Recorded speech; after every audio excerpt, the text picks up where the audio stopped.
दिनों लोगों को खासी परेशानियों का सामना करना पड़ रहा है। दरअसल पुलवा तहसील के अंतर्गत आने वाले इस ब्लॉक के स्थानीय लोगों की माने तो आजादी के बाद से ही पुलवा सीट से विजयी होने वाले अधिकतर विधायक इसी ब्लॉक के रहने वाले हैं। बावजूद इसके यहाँ पर आज तक मूलभूत सुविधाओं का अभाव बना हुआ है। आपको बता दें कि उत्तर प्रदेश की हुंकार भरने वाली समाजवादी पार्टी सरकार से विधायक उदयराज पिछले 19 सालों से हिलौली ब्लॉक सीट से वर्तमान विधायक हैं, जबकि उनसे पहले बीजेपी से विजय नारायण दीक्षित और कांग्रेस के रामजीत सिंह ने भी 10-10 साल तक इस सीट से सत्ता की बागडोर को संभाला। वहीं इनके अलावा समाजवादी पार्टी से ही विधान परिषद के सदस्य सुनील सिंह साधन भी इसी ब्लॉक से ताल्लुक रखते हैं। बावजूद इसके ब्लॉक में पीने का पानी, बिजली, सड़क जैसी तमाम मूलभूत सुविधाएं हैं जो अभी तक नहीं मिल पाई। आलम यह है कि गांव के लोगों को यहाँ कितनी मुश्किलें होती हैं ये सुनने के लिए भी कोई तैयार नहीं है। हैंडपंप पूरी तरह से सूख चुके हैं, पानी कहीं नहीं मिलता। पानी में फ्लोराइड की मात्रा इतनी ज्यादा है कि उसे इस्तेमाल भी नहीं किया जा सकता। साथ ही सड़क किनारे बहने वाली नालियां भी सड़क पर ही बहती हुई नजर आएंगी। स्थानीय लोगों ने समय समय पर समस्याओं के समाधान के लिए आवाजें भी उठाई हैं, लेकिन आज तक अधिकारियों और राजनेताओं से सिर्फ आश्वासन इन लोगों को दिया गया है। तस्वीरें जरा देखिए और अंदाजा लगाइए कि इतने सालों में भी इन लोगों के पास मूलभूत सुविधाएं नहीं है।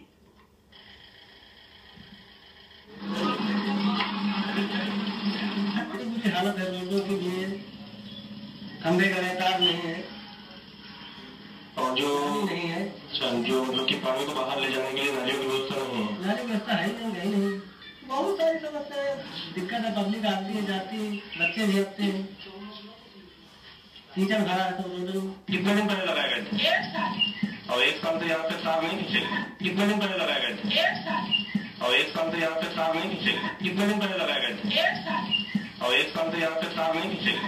हमने अपने कार्यकाल में करीब 90% गांवों को डामर रोडों से जोड़ने का काम किया है। कम से कम 1 दर्जन पुलों का निर्माण कराने का काम किया है। और इधर इस बार जब से सरकार बनी है उत्तर प्रदेश में समाजवादी पार्टी की, हमारे क्षेत्र में लड़कियों को पढ़ने के लिए कोई महाविद्यालय नहीं हुआ करता था। मैंने एक महाविद्यालय वहां बनवाने का काम किया है। इंजीनियरिंग के लिए लड़कों को क्षेत्र के बाहर कहीं न कहीं पढ़ने के लिए जाना पड़ता था। एक ITI कॉलेज बनवाने का काम किया है।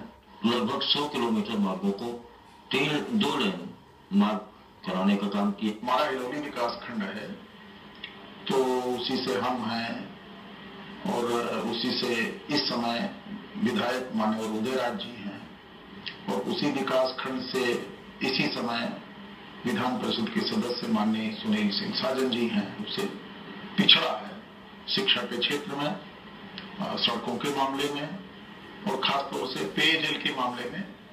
उत्तर प्रदेश की विधान परिषद में मैंने अपने गांव के बारे में पूछा था जहां से हम 2 लोग विधायक हैं, पानी के बारे में, और ग्राम विकास मंत्री का उत्तर आया था कि हाँ, लहुआ सिकंदखेड़ा का पानी भी दूषित है। जो जनप्रतिनिधि वहां पे हुए, उन्होंने अपने हिलौली ब्लॉक के पूरी विधानसभा को कम से कम 50 साल पीछे छोड़ दिया है। उन्होंने कभी नहीं सोचा कि हमारा हिलौली ब्लॉक डेवलप हो और हमारा पूर्व विधानसभा की जो बेसिक कमियां हैं, रोड, बिजली, पानी, इन सभी चीजों पर कभी उन्होंने ध्यान देने की कोशिश नहीं की। 20-20 साल से विधायक हैं एक ही जो है पार्टी के, और उनकी 2 बार सरकार रही। उन्होंने आज तक किसी प्रकार का विकास। और इस खबर पर तमाम जानकारी के साथ हमारे संवाददाता रजत मिश्रा जुड़ गए हैं। रजत, समाजवादी पार्टी जो लगातार दावा और वादा कर रही है कि बहुत ज्यादा काम उन्होंने किया है इस दौरान, पेपर्स पर ही काम हुआ है क्या सिर्फ? देखिए, बिल्कुल सही। जाहिर तौर पे ये खासकर उस पूर्वा सीट के भाग्य की विडंबना ही कही जाएगी कि आजादी के बाद लगभग 40 साल तक जो विधायक पूर्वा से हुए हैं, जो सारे के सारे विधायक हिलौली ब्लॉक से हुए हैं, लेकिन आज भी जो मूलभूत सुविधाओं का अभाव उस हिलौली ब्लॉक में दिखता है, उससे साफ तौर पर जाहिर होता है कि जो विकास कार्य हो रहे हैं वो कहीं न कहीं केवल काम की शेर है। जमीनी हकीकत से जो विकास कार्य होने चाहिए थे, वो जो कार्य है वो कहीं पे भी दिखाई नहीं देते। आज आजादी के मतलब 65वें साल और 67वें साल में रह रहे हैं, उसके बावजूद वहाँ पे बिजली, पानी, सड़क जैसी जो बेसिक सी चीजें हैं वो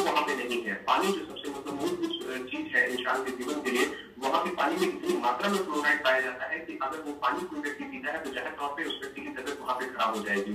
हालांकि कुछ और जो अन्य ब्लॉक है, सिलौली ब्लॉक के अलावा के जो अन्य ब्लॉक है, वहां पे कंपैरेटिवली विकास कार्य दिखाई देते हैं कि तरीके से बिजली की व्यवस्था को सही करने के लिए वहां पे पावर हाउस की स्थापना की जा रही है, एक हॉस्पिटल की 100 बेड के अस्पताल की स्थापना की जा रही है। लेकिन खासकर सिलौली ब्लॉक के साथ इस तरीके से सौतेला व्यवहार क्यों किया जा रहा है, जबकि इतने सारे जो माननीय प्रतिनिधि है, विधान परिषद के सदस्य, विधानसभा के सदस्य, वो सारे के सारे सिलौली ब्लॉक से है, लेकिन बावजूद उसके इस तरीके के सौतेला व्यवहार। जब वोट मांगने के लिए तमाम ये माननीय पहुंचते हैं तो पूछते नहीं क्या कि क्या आपने वादा किया था और कब तक उसको पूरा किया जाएगा। लोग तो कह रहे हैं कि यहाँ पर जो खंभे हैं बिजली के लिए 1 साल पहले गाड़ दिए गए थे, लेकिन आज तक तार नहीं डाले गए हैं। बिजली तो छोड़ दीजिए, कब आएगी?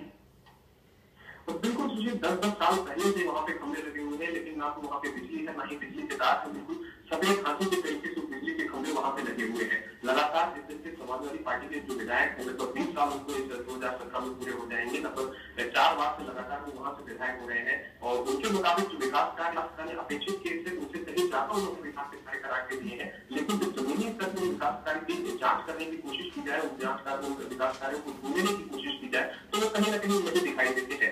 बाकी ब्लॉकों में कुछ भी कार्य हो, लेकिन इस ब्लॉक से खासकर जो इसमें वर्तमान विधायक है वो आते हैं, वो ब्लॉक उस विकास कार्य को पीछे छूटा हुआ दिखाई देता है। बाकी जो जनता है वो इस बात की इस बार उनकार कर रही है कि कहीं ना कहीं परिवर्तन की उम्मीद इस बार जनता की तरफ से लगाई जा रही है, क्योंकि कुछ समाजसेवियों ने इस बार पुलवामा में जाके लोगों की जो समस्याएं हैं उनको खत्म करने का जिम्मा अपने कंधों को उठाया है। वो लोग जाके सीधे लोगों की मदद कर रहे हैं, तो कहीं ना कहीं परिवर्तन इस बार हो सकता है। ऐसी उम्मीद जनता देख भी रही है और लगा भी रही है। लेकिन लगातार 4 बार से जब एक ही पार्टी के विधायक को, उसके बावजूद लगातार जनता उनको पीट करती रहे, तो ऐसे में बड़ा इस पर संशय भी बनता है कि क्या इस बार जनता अपना परिवर्तन के बारे में सोचेगी या नहीं सोचेगी। लेकिन जो जो एक सबसे बड़ी समस्या खड़ी होती है खासकर उस ब्लॉक के लिए, क्या इस ब्लॉक के साथ इस तरीके का जो सौतेला व्यवहार है वो जनप्रतिनिधि क्यों कर रहे हैं, जबकि वो सारे के सारे उसी ब्लॉक से आते हैं, जो विधान परिषद के सदस्य हैं। जानकारी तो ये भी मिल रही है कि जिस तरह का सौतेला व्यवहार है, ऐसा नहीं कि सिर्फ समाजवादी पार्टी के मेंबर की तरफ से यहाँ किया गया और विधायक वहां कांग्रेस से भी रहे, बीजेपी से रहे, बावजूद इसके वहां पर रिजल्ट वही है जो नजर आ रहा है 40 साल पहले भी और उसके बाद भी। जानकारी ये भी मिल रही है कि ग्रामीणों ने इस बार ठान लिया है, जैसा कि अलग अलग जगहों पर देश में हम देखते आए हैं, इस बार वोट का बहिष्कार किया जाएगा। बहिष्कार इसलिए जब काम ही नहीं करते तमाम हमारे लोग, ये तमाम विधायक, तो वोट किसको करें, क्यों करें? बिल्कुल, जब तक ऑप्शन नहीं मिलेगा जनता को, तब तक वो किस तरीके से वोट करेगी और किसको वोट करेगी। बिल्कुल जिस तरीके से अब इस समय समाजवादी पार्टी, उससे पहले भारतीय जनता पार्टी और उससे पहले कांग्रेस, लगभग जनता ने सभी पार्टी को बराबर मौका दिया और सबसे विकास कार्य की अपेक्षा भी करी। लेकिन जो विकास कार्य अपेक्षित थे वो कहीं दूर ही दिखाई दिए और जो जनता की इच्छाएं थी, जो जनता की मांगे थी, उनमें कहीं ना कहीं जो प्रतिनिधि रहे, जनप्रतिनिधि रहे, वो उसको पूरा नहीं कर पाए। हो सकता है कि वोटा की तरफ जो जनता है वो ज्यादा जो रुझान है, जो झुकाव है, वो उसकी तरफ रहे, या फिर जो नए किसी चेहरे को जनता इस बार अपना मौका देने की कोशिश करे, किसी नए चेहरे को इस बार मौका दिया जाए, किसी यूथ को मौका दिया जाए, ताकि जो विकास कार्य है कम से कम एक स्लो गति से ही सही, लेकिन विकास कार्य चलना तो शुरू हो, ताकि जो लोगों को मूलभूत सुविधाएं चाहिए, जो जीवन यापन करने के लिए जितनी चीजें चाहिए। रजत की वहां पर हालात क्या रहे होंगे, क्योंकि श्रेय के इतने साल देने के बावजूद भी अगर मूलभूत सुविधाएं उन्हें नहीं मिल पा रही तो क्यों ननूता की तरफ बढ़ा जाए। बहुत बहुत शुक्रिया इस तमाम जानकारी के लिए आपका। रुक